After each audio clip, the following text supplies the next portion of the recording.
everything that I've executed on was always available to me. Yeah. I do believe that everything happens when it's supposed to. So I think I needed to learn some lessons in life that I learned from obesity, that I learned from some failures.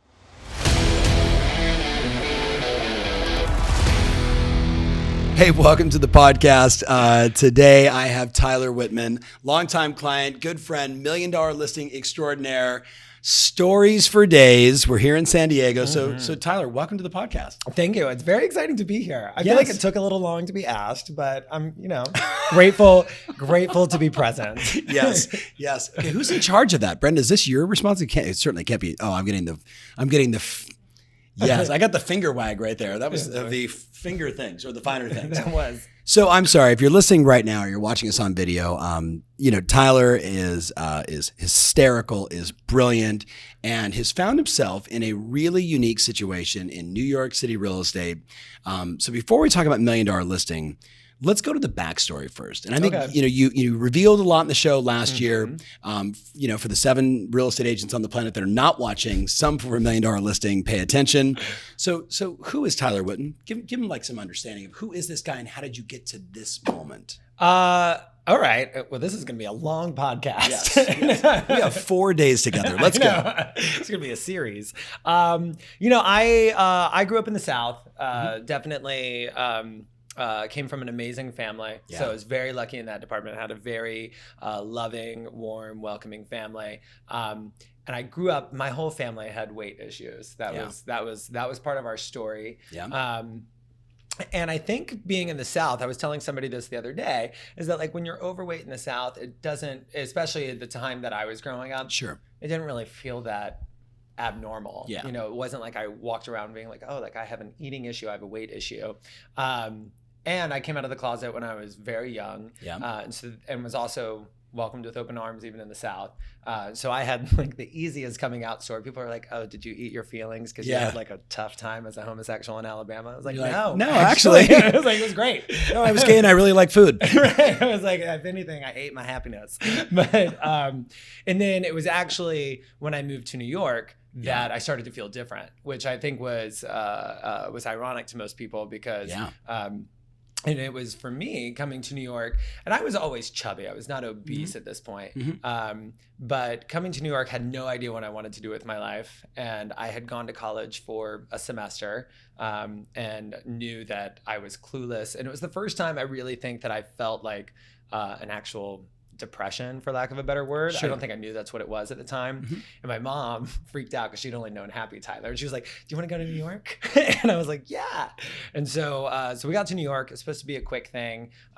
Ended up getting a job waiting tables at Planet Hollywood in Times Square. Really? And that was my first job in New York City. That's hot. Very glamorous. Yes. Yes. Not much has changed, actually. That's the Tyler Whitman story. Yes. I'm a manager now. How did you get into real estate?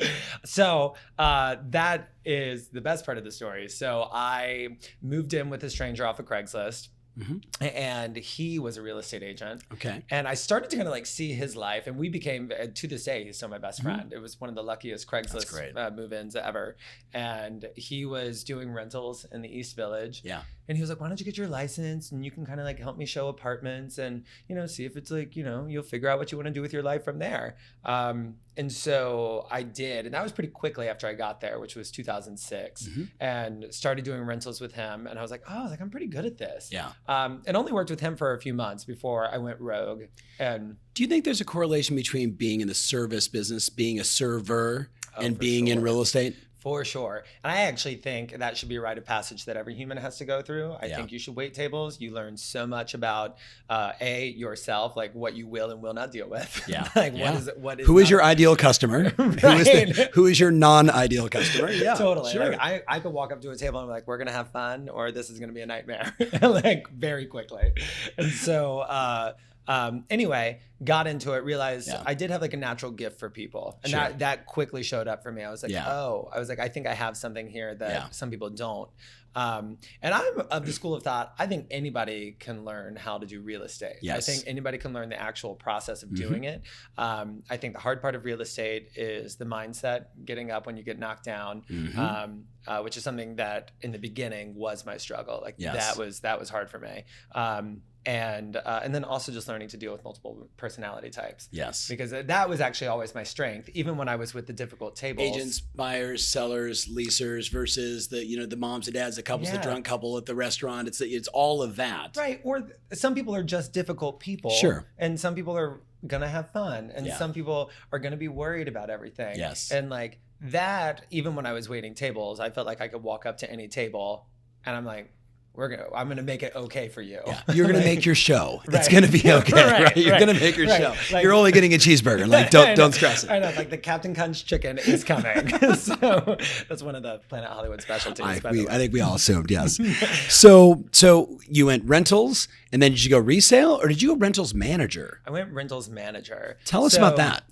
So I would say in 2008 through 2011 was when I really started to pack on a lot of weight. Yeah. And I was struggling a lot financially. I was doing rentals, but barely making ends meet. And I was selling tickets in Times Square to tourists in between showings to like try and get an extra 20 or 30 bucks. Yeah. You just got like a percentage of your ticket sales. And I was doing whatever I could, but I didn't like answering my phone because it was usually a bill collector. But I was like, if it's not saved, I was like, it could be a client. I was like, this is either somebody who's going to give me money or ask me for money. I was like, and I never know which one it's going to be. But I mean, you say that with a smile, but like everyone listening knows the stress and anxiety of that. Oh no, I know the stress and anxiety. I've had to turn it into humor for me. Yeah. That's how I deal with it. Yeah, I mean, I think everyone listening gets that, right? So you're putting on this weight, but you're also leading people. You're struggling financially. Like, how did this how did this Tyler show up? What was the cocoon that you had to break through and flap your wings, sort of metaphorically, right? Like, I actually remember my mom takes all credit for it, but my mom doesn't have that much money. She's a nurse in Alabama. Yeah. And I kept having to call her. When I asked her for a bailout, I was like, can you give me $40 so I can eat tonight? We're not talking like thousands of dollars. Yeah. That I was like, they're just going to have to come for me and get what they get. Yeah. And the last time she sent me money, she was like, I'll never send you money again. And she was like, she's like, you'll always have a place to live. She's like, but next time it's to come home. She's like, I'll buy you a ticket home, but that's the only penny you're getting from me moving forward. And there was I went into survival mode because I was like, I have too big of an ego to move home. I'm not going back to Alabama to tell everybody how this didn't work out for me. Yeah. So that was like my first wake up call. And part of the reason I went into management for two reasons. I was like, let me take the safety of a salary. I was like, I can't live in this commission life anymore. Yeah. And also at that point I was pushing 400 pounds. I'd really gotten up there. Can you guys even, so my team is here. Could you even imagine him at 400 pounds?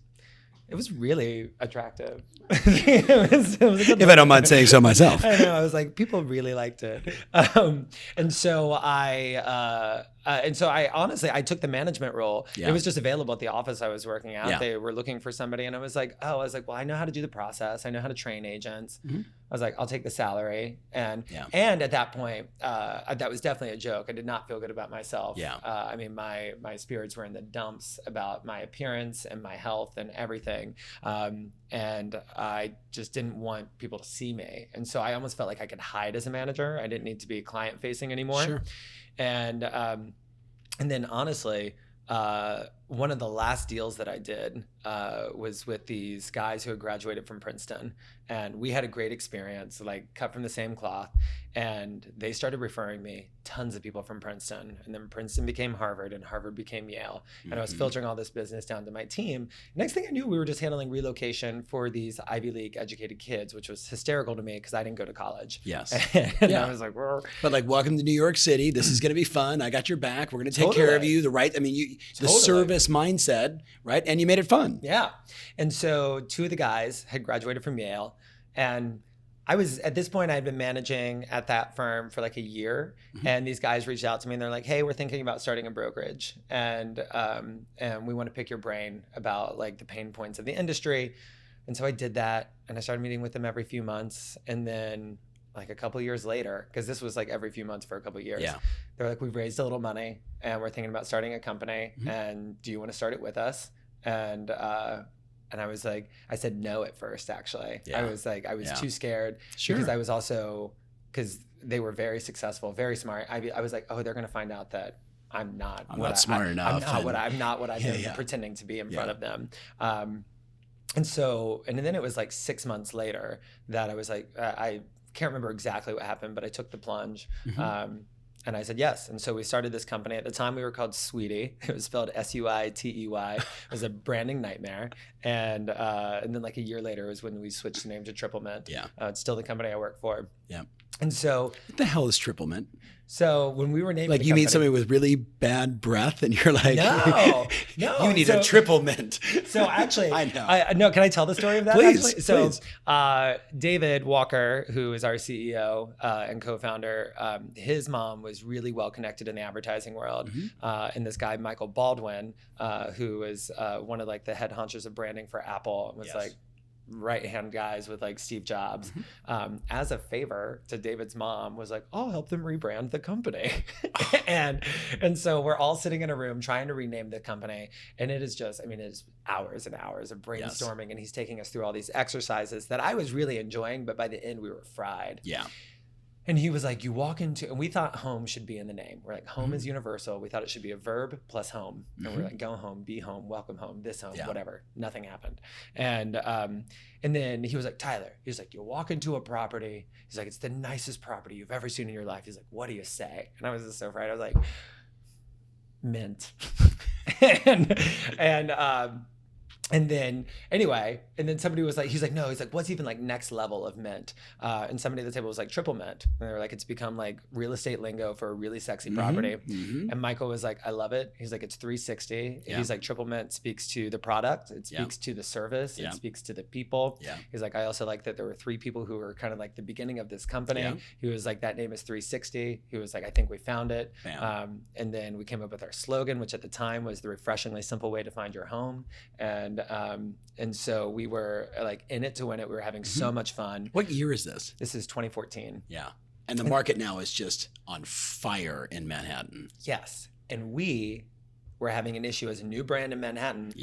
Attracting top talent. Sure, of course. And I will say 2014 and 2015 were my heaviest years. I was at my biggest weight. And I started to just have this vision because my job was to go get the star agent to start at the company and like take us to the top. And I started to get a vision. I was like, what if that was me?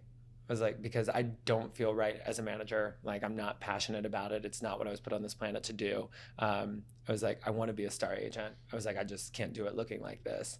And that was always in the back of my head. Sure. Always in the back of my head. In 2015, I was at a Fish concert and I was out of my mind a little bit with a friend. And if you haven't seen the documentary, by the way, have you seen the documentary? No, not yet. But oh my God, it's so inspiring. It's insane. Yeah. Sorry, keep going. So anyway, I was there with the same friend who got me into real estate, the guy of a Craigslist, and we were dancing, and I came so close to fainting. Like, it was the first time that had ever happened to me. Really? And I had to like sit down and. Now I can think of many reasons why you would have been fainting at a Fish concert.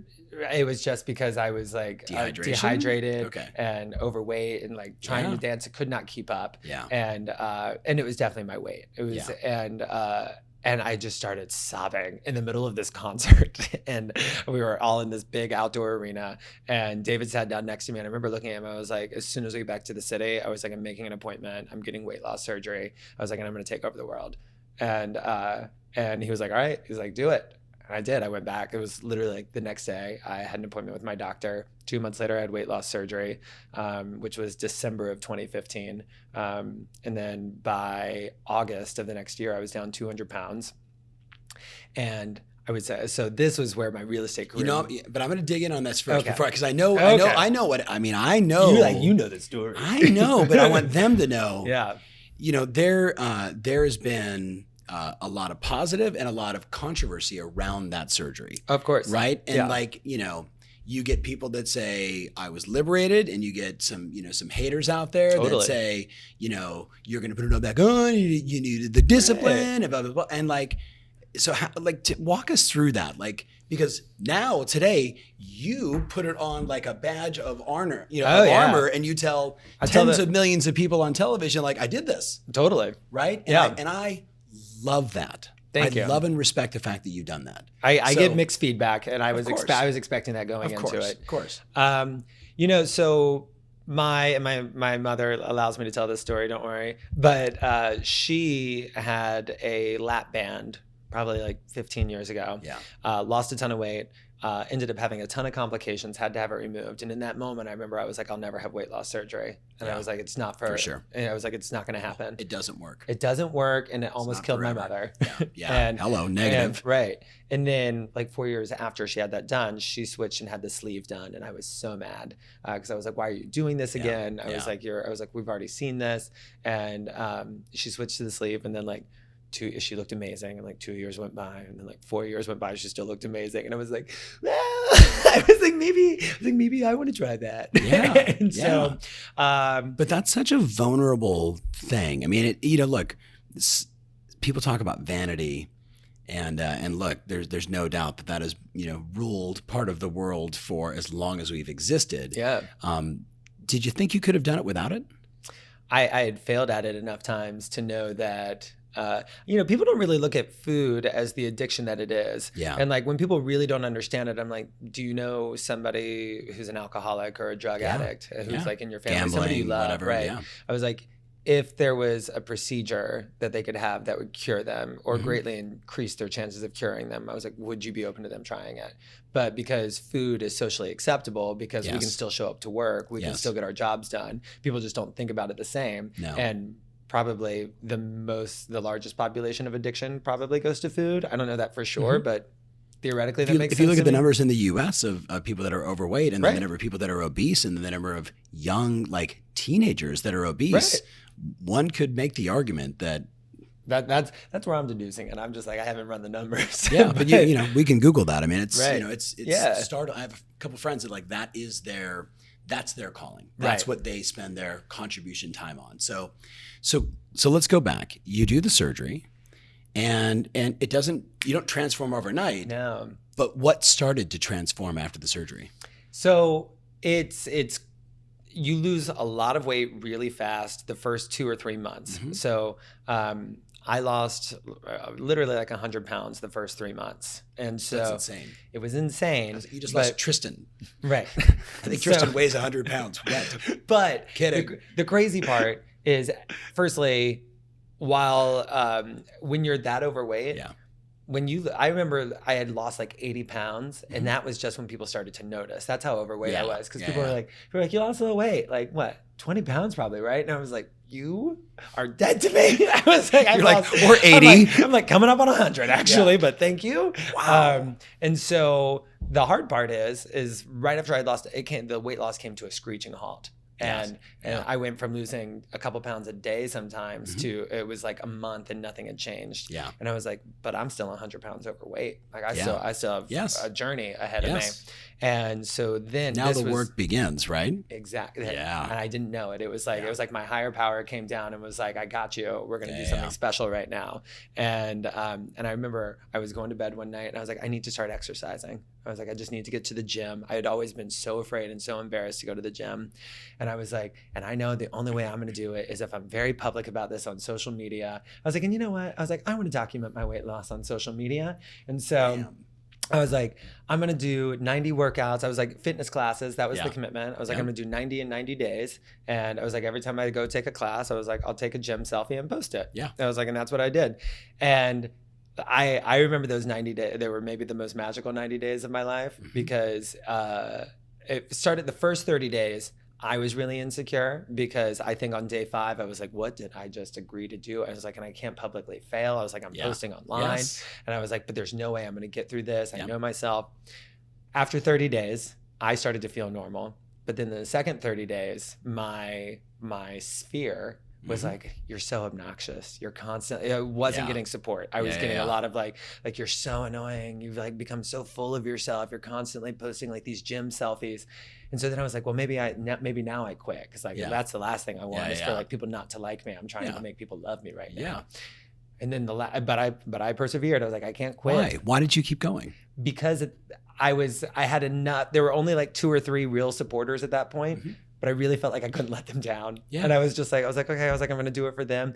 And I was feeling incredible. The weight loss had started to pick back up again. And I was starting to see results. And I was like, I don't actually, those middle 30 days were very tough for me, like very, very tough. What were you saying to yourself? What did you, like we were just thinking about like our time with Todd Herman recently, right? So like, you know, what were you saying to yourself, the 6 inches between your ears, to keep yourself going when your friends are telling you this is getting annoying, your own self-conscious, you know, oh my God, I'm doing this and yada, like, what did you say? What did you do? What was the trigger? What was the anchor that kept you going? I don't know if this is the healthiest, but I do remember what it was, which was, I can't be the guy who failed at it naturally and surgically. Like I was like, then what? I was like, then it just feels like I'm just walking towards death. I was like, if even this can't fix me. Yeah. And that worked for me. And it was a true fear though. Yes. It was like, I was like, the third option is I was like, I can't choose a life of obesity. I was like, and this has to work. Yeah.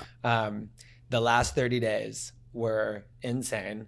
And at this point I had like 300 followers on Instagram. I don't have like a big audience. I wasn't on TV, right? This wasn't like all some things have changed. Things have changed. And anyway, the last 30 days, everything changed. Everybody who was not supporting me was like, okay, they're like, now I'm going to the gym because of you. One of my friends, like, and it was just like, all of a sudden I was like, yes. I was like, this is awesome. Yeah. And the coolest part was I have a friend who is a very successful modeling agent in the city. And he came up to me one day, and I don't know why this one just like really got me, but it's really just that thing of like, you never know who's watching. Yeah. And he was like, everybody in our agency, and he's like one of the top agents in the city, who was like, has been talking about how they need to go to the gym more. And he's like, so I told them to start following you. And he's like, now everybody follows you. And so we created an office challenge around you. And he's like, everybody failed after 10 days. He's like, so now everybody in my office thinks that you're a hero. He's like, you're the most talked about person at my office. And I was just like, you know, here I am just like walking through life with like 300 followers on Instagram. Yeah. And I'm like, oh, this huge modeling agency is following me and doing a competition about me, trying to keep up with me. And like, you don't know this is going on. I had no idea. And then I went into the gym that I go to, Mark Fisher Fitness, who I love. That man has changed my life. And the front desk woman who had never spoken to me, she's like, I have to tell you a story. She was like, my sister just had the same weight loss surgery that you did. And she's been following you on Instagram and just realized that you've been posting at my gym, and reached out to me today and was like, do you know this Tyler Whitman kid? She was like, I go to the gym because of him. And it was all of these things just started happening almost every day. And I was like, oh, like really learned the power of consistency, just persevering through all of the things, like through the self-doubt and then through the group doubt, and then to get on all the other side of that and just have like nothing but support. And of course, like a few people faded out of my life, of course, and I was like, thank God, right? Like if people aren't on like the journey with me, then that's fine. Go find your own. You're a supporter of your friends, right? And you know, close friends and you know, farther acquaintances, because that's who we are. But if they're not going to support you, it's not the end of the world, people. Yeah. Right. It's not the end of the world. And so the last post that and so every single post had a formula. It was day this, workout this. Because sometimes I did take a day off and then I would do 2 on another day. Yeah. And so and it always had like some big explanation. It was like some huge paragraph. Yeah. And a ton of hashtags, like a gazillion hashtags. I was trying to build my following. Yeah. And so on the very last day, I was like, day 90, workout 90. And then I was like, what am I going to post? And I just put hashtag worth it. And that was the whole post. It was just simple. It was like those 4 words. And it got shared. The next morning I woke up with like 7,000 followers on Instagram. It was on the Explore page. And I had like this epic before and after picture that I was so proud of. I remember when I saw that before and after, that was like the first time I was like, because when you old before? Like old pre-surgery before? Like pre-surgery. Like falling down at the Fish concert? Yeah, like 400 pounds before. Wow. And at this point, I saw that photo, but I want people to get like, I mean, you were just saying 90 days before.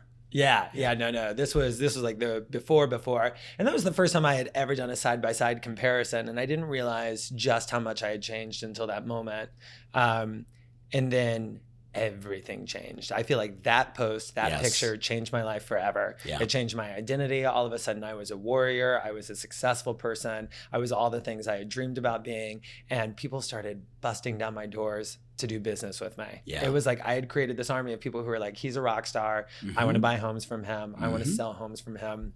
And so are we still in like 2015? This is 2016. Yeah. And I went to Phil and David, who started Triplemint, and we're like, I want to stay at the company. I was like, I'm not leaving. Yeah. I was like, but I'm going back to selling. I was like, I just want to be an agent. Yeah. I don't want to be on the executive team at the company. Yeah. I was like, that's not what I want. And I thought it was going to be a difficult conversation. They were like, go be our star. Yeah. And I was like, Go make it happen. Yeah, go make it happen. And so immediately my first step was like, I'm going to start a team. I was like, I don't have enough business for a team. I was like, I'm not doing an insane amount of sales. I was like, but I know I want to be one of those guys with an awesome team. Yeah. And so I picked the two, as I was stepping down as manager, but I picked the two favorite agents that I had been managing, Ashley and Josh, who are still on my team today. Yeah. And I was like, you guys want to start the Whitman team? And they were like, sure. They were just like, so just like, do we have to work out every day? Well, I actually met Ashley at the gym. There you go. So like, of course we were already in that. And I felt so guilty because 2017, there was not enough money to go around. Yeah. You know, they really believed in me that we were going to build something. And then 2018, we had a pretty great year. And at the end of 28, Back up though. Okay. So 2017, now you're like, I'm a stud. I'm feeling good. Yeah, I got my swag on. I got my team, and we suck shit. Yeah. How did you get through that? Don't gloss over that one, man. You know, I think I was riding such a high, and at that time, I had started this. 2016, I had started with a life coach. 2017, I had started coaching with you guys. Yeah. And so I had two great coaches from like two different categories, really kind of like guiding me through it. And my mindset, I was genuinely so proud of myself that it was really hard to get me down.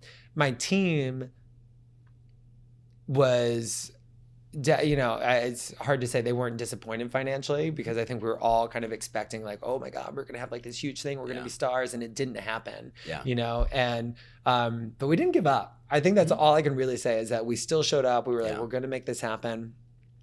And towards the end of 2017, we just started, as my original coach, Vonda would say, Mr. Mo came to town and Mr. Momentum. Yeah. And it was like all of a sudden we're like, wait, so something's starting to happen. This doesn't feel like, this doesn't feel like coincidence. Yeah. And then in 2018, we had a really big year. We had a really nice year in 2018. There's a lot of agents and salespeople, and like, so what does that mean? Like, what's a big year?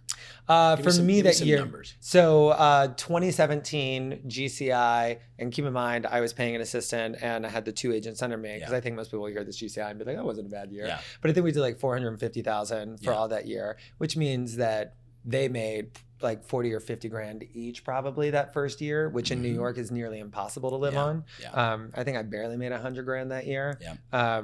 And so, and they're like, go be a star. I know. And I was like, gonna eat Chinese again. Yes. And so, and then 2018, our GCI was like 1.6 million. So it was, we had like tripled that year. Mr. Mo came to town. Oh yeah. Yeah. Momentum is here. And we didn't change our team at all in 2018. It was still the same size. And so we were really excited. We were feeling good. All of us were making money. And what was the difference?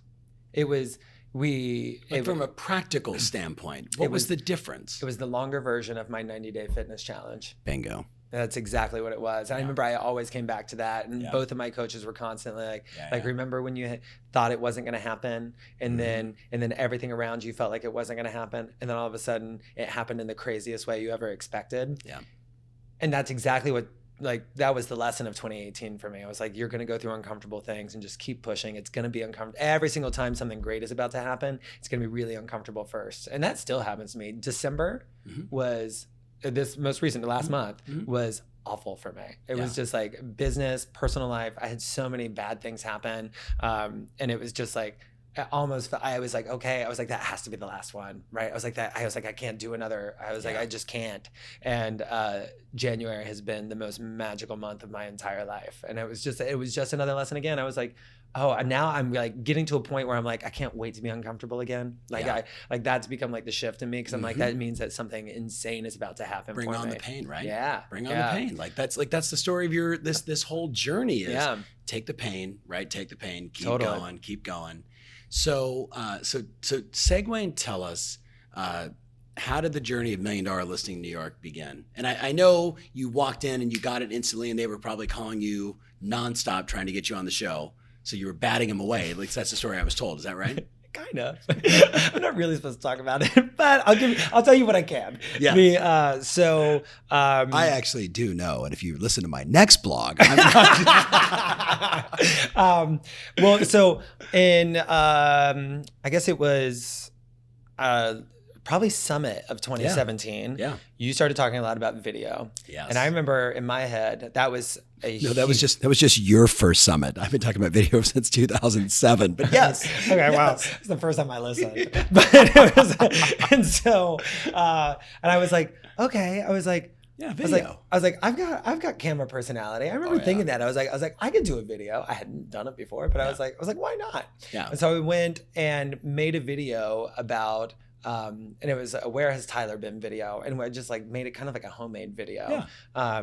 And it was got people. I was like, if you don't recognize me, it's because I lost a bunch of weight, but you used to be my client 10 years ago, and I still want to work with you. Yeah. And send it out to my entire database. Yeah. Got an insane response from it, and then somebody reached out and they were like, you should do videos with these guys back in New York. Yes. They're like, they produce and they do all my videos. Oh yes. All my videos. And your videos, if you guys follow them on YouTube, like you, Timmy Smith, there's a certain category of agents now that do videos that are, I don't want to call them over the top. I want to call them like theater production value, like over the top, beautiful, but it also gets your personality. So they either like you or they don't. And if they love you, they call you. And if they don't, they don't. It saved you both times. Exactly. Yes, That's exactly what it's done. Do I have to get in a bathtub with them? Yeah. Is that how it works on every appointment? They do. Well, they do. They do. That's part of the pitch. Let's get in the bathtub now. Let's go through the contracts. So I remember when I first started my first thing that I did big was Whitman Wisdom, which was just my 60-second series. And got a lot of great feedback. Also got a lot of people being like, this is career suicide. What are you thinking? Yeah. And so again, persevered, kept putting it out there. Yeah. And my business, that was what 2018 momentum was really like. People were like, I just love your videos. And by the way, I have a friend who's looking to move. So, I mean, it was just referral after referral after referral. Yeah. And I was like, I'm having A, so much fun, but B, this is also making me a ton of money. Yes. So I was like, it's a no-brainer at that point. Yeah. So we ended up going to full throttle with that. And Ashley on my team reached out to me and she was like, hey, how would you feel if I auditioned for $1 Million Listing? And I was like, go for it. I was like, they need a female on that show real bad, and you're great. Yeah. And so then she was like, I would like for you to audition with me because she's like, I need your book of business to be considered. Yeah. And so we did. We went in together. And they ended up only going with one of us, me. But who'd they pick? I know. No. And she was amazing about it. Yes. And then I do remember, I can't go too much into like the actual details of how it went down, but like one of the like really insane moments for me, well into filming our first season, one of the producers, I was talking to her and I was like, I didn't really expect it to be such a fast process. She said, it's usually not. She was like, but your Instagram is one big audition reel. She was like, it was, we had all the material we needed to make a decision. Perfect. And I was like, and did everybody hear that? Yeah. Right? Hello. Like, it was such but we're all auditioning all the time. And you never know who's watching. And you never know who's watching. Every buyer, every seller, every renter, every investor who's thinking about coming into your town, and they watch you, and when they Google you, this is the Google you? There's an extra G inside there. When they Google you, this is what shows up now. Yeah. No, right? Not just reviews on Zillow and everything else. Yeah. And I was constantly being met by real estate agents saying, oh, this is career suicide. Yeah, like, I can't believe you're doing that. And I was like, meanwhile, I was like, really? I was like, because I'm on the biggest hit real estate TV show in the history of real estate TV shows. Yes. I was like, so I guess we'll compare careers later. I was like, we'll see how this goes. And then, and then being on the show was a whole new experience with business. Because I think what most people think is you get on the show and your phone blows up and it's insane and everybody wants to work with you. You actually become unattainable. Exactly. I was just going to say, will you please actually tell them the truth about being on these, which by the way is like how sometimes I feel like when I'm shooting as much YouTube content as I'm doing, right. Like I'm like, should I be talking to clients right now or only talking to the camera, right? But you guys do it for months. If we do it, you pretty much film year round. They're following real sales. Okay. And so I can't tell you how many times I've gone on a listing. My average price point is, most of my business is in the 2 to 4 million range, which in New York is kind of like on the lower side of average. Yeah.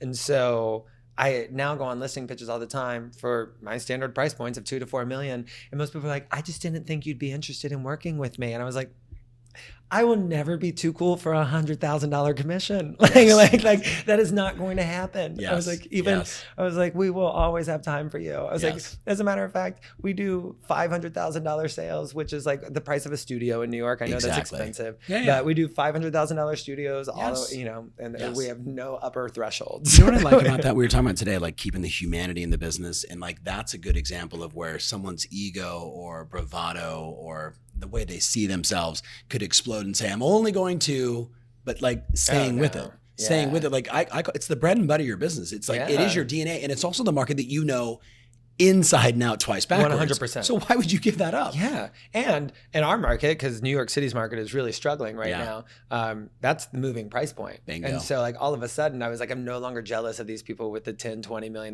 listings. I was like, because you're hemorrhaging money on them. And if you're going to get an offer, it's going to be at half price. Yes. You know, it's just like, that's the way our market is right now. Yeah. So I feel very fortunate. I feel very lucky. The thing that the show does give me is I now have a hook, right? Like when I reach out for business, I always get a response. Yes. And that's changed everything. But if anything, I have to work triple as hard because now I do have this new ammunition. If I get a phone call, it's usually a fake person who happens to me all the time. I bet. But it's very rarely, like if it sounds too good to be true, it is too good to be true. Had somebody call me the other day and they're like, I just cashed out $700 million from a portfolio and I'm looking to invest all of it in New York City real estate. And I was just like, immediately I'm like, I want to be excited. I do. I was like, I'm just looking for the lie. And I did. I eventually found it out pretty quickly. It took 30 seconds. It's a 17-year-old kid. Right. They're like, we love you. Is this really Tyler? Right. But by the way, how are you dealing with the celebrity side of all this? I mean, I'm the kind of person who loves that side of it, right? Yeah. Like for me, like even being here at Elite Retreat, walking around and connecting with so many people and hugging people and telling them stories and it's so much fun. And, I think it's a nice thing about being on Bravo is it's the right amount of celebrity for me, and the fact that like paparazzi is not going to chase me anywhere I go. It's not going to be that. But people will come over and they're always like, it's not what I expected at all. But people just come over and they're like, really love you on the show. Yeah. And like, it just feels so good. Exactly. Like, and they all, you know what? It's also my higher power because they always do it in a moment where I'm second guessing myself. I'm like, oh, am I good enough for this? Am I? And like a stranger will walk up to me when I'm having any second thoughts about whether or not I deserve this. And they're like, your story really meant a lot to me. And I'm like, that's right. Like there's a purpose here. Yeah. But you're helping people. I mean, you were very vulnerable in season 1, sharing what you shared. And I get there's always going to be the mixed reviews, and we had talked about that. There's going to be mixed reviews, of course. And yet, the young girl, the older man who is watching that and saying, "I've been grossly obese my entire life." Like this guy actually did it, and he did it, and he kept it off, right? Yeah.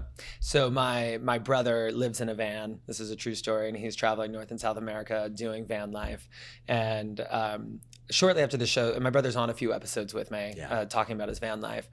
And he was in the middle of nowhere, had lost his phone and went to an Apple store to get a new phone. And anyway, and the guy was like helping him as an overweight guy. And anyway, and the guy was like, so where are you from? And my brother was like, well, I live in a van. He's like, I'm just like driving around. And he's like, that's so weird. He's like, do you guys watch $1 Million Listing? Oh. And my brother was like, yeah. And he was like, because he's like, the guy on it, his brother also lives in a van and does this. And my brother was like, yeah, that's me. And he goes, oh my God. He's like, I'm so embarrassed. He was like, I have to be honest. He's like, I don't watch the show. He's like, I tune in just for your brother and his weight loss stories. He was like, because he's my motivation. And like, and I remember like when my brother told me that, he was like, I just had the coolest moment at the Apple store. He's like, I've got to tell you. And he's like, this guy does not watch Bravo. He's like, he just randomly heard your story and he only tunes in for you. Sorry, Bravo. I know. Sorry, guys. They're listening. They're watching right now. Yes. You say you never know who's watching, I always know they're watching. Like I always know they're checking in. So, We love you, Bravo. We do. Thank you for everything. Yes. Tell us about the food deal. The card. Did it work? Did it not work? Where are we at? I haven't talked to you in a little bit. So yes, I can keep you up to date with this. So I had a very, again, fortunate moment in a piece of press with Chipotle, and anyway, and I was like, I'm a manifester. I believe if I want something, I'm going to make it happen. I was like, I'm not going to wait for Chipotle to take I was like, I will show them what I'm capable of. Yes. I was like, I'm going to promote. In advance. I was like, I'm going to promote Chipotle like Chipotle has never seen. Yes. And I really got some steam going. Like I quickly in New York City became known as the Chipotle broker. And like I was throwing Chipotle open houses. I was doing the whole 9 yards. Yes. And they were supporting me. They were giving me all the food for free at the time. And I was in talks with them a lot about trying to create a bigger relationship. And ultimately, I think it's just it's a not right now kind of situation. And I'm okay with that because I was like, let me figure out like my space in this new world as well. But I don't think I know that story is not over. I love everybody who I met there. I met a lot of the big wigs. They're my people. You know what I mean? Like that was the other thing when I was talking to them. I was like, oh, we're supposed to work together. I was like we're supposed to have a moment. You feeling this? Feeling this? I was like, do you know what I know? But they were the ones, they've been so generous to me. They were the ones when I told them I was doing a Whole30, they have which is a clean eating program that was designed by Melissa Urban. They have a partnership with Whole30. They're like, oh, let us introduce you to Melissa. And now Melissa and I have become very close. And like half of the Tom Ferry ecosystem is doing a Whole30 with us right now. I mean, the whole thing has been insane. And Chipotle, it was basically like, we're not going to do a spokesperson right now. Here is a free year of food. And so I got a Chipotle card. It's basically like the Chipotle black card. And I was like, you know what? And I was like, hashtag worth it. I was like, so you've heard me talk about it, and I already know the answer, but I want people to get, like I say, you need to create content, you need to cast a large net, you need to support and serve more people, you need to speak your truth, you need to be authentic, you need like all these things that we've been talking about on video. And then I've said to people like, there are companies in your marketplace that need someone like you. You can align two brands together. So was the Chipotle thing intentional? Were you like, well, I eat this food and I'm kind of getting good at this video thing because this is pre-$1 million listing, right? So it was kind of simultaneous. It was simultaneous. It was simultaneous. Okay. Does that destroy my question? But are you with me? Like, how did it work? Was it intentional? It was intentional. I was like, I'm going to create this for myself. What I've learned specifically from you is visualizing my future. And like, I always think of life by design because I'm like, I know exactly what I want now. Like when you were like, thumbs up, thumbs sideways. I was thumbs up the whole time. I was like, I know exactly what I want. I know how I'm doing it. I was like, just give me a little time. I'm working on it. I have a plan and I'm executing. Like I'm 100% in. And everybody around me was like, you don't 100. I was like, I know. I was like, I'm willing to accept the greater things happening. I was like, I am a best is yet to come person. I was like, but I will have my daytime talk show. I was like that's my high vision. I will have a daytime talk show. I will be the sassy gay Oprah. And like I will change the world with it. I love it. Can I invest in that show? Like I would like to be one of the backers of that deal.